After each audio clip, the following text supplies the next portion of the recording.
Hi, so first of all, thank you so much.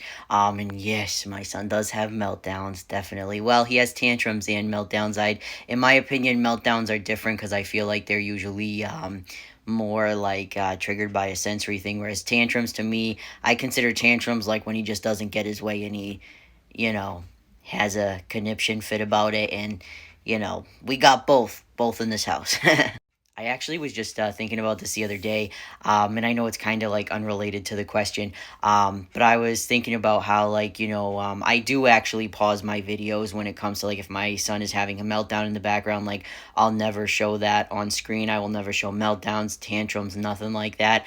And I try to show the reality of, he stims all the time. I love when he stims and stuff like that, but that's one thing I don't show on here. And I was thinking of how a lot of parents of not just autistic kids, but like parents of any kids that have a disability, they will film them during like meltdowns and stuff like that. And man, I don't know how I feel about it. It's like it's nice. I get the outcome they're going for is good because they want to show raw moments to show other parents they're not alone. But then I'm like, man, that is such an invasion of privacy.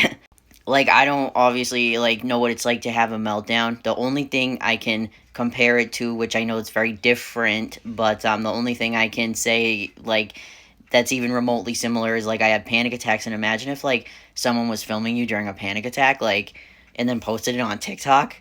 Oh my god, like most of these kids can't consent to that shit, and they're just like posting it. I mean, I get like trying to share reality, but it's like, at what point do you let your kids with disabilities have dignity? And I mean, if they can't consent to things, then maybe use your better judgment. I don't know. Listen, I'm going off. I'm sorry.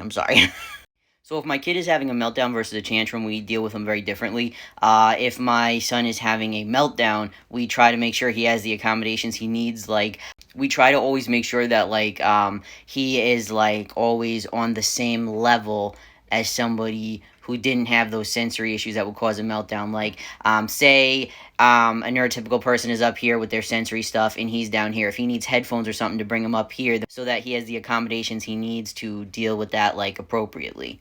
Now, if he's just throwing a fit just because he doesn't get his way, I just ignore it. I don't tolerate that. I usually have to take a break because it gets on my nerves. It's frustrating, and I'm human, and it's hard listening to someone scream constantly. It's obnoxious. So I remove myself from the situation if I can safely. And I try not to yell. I'm not always successful.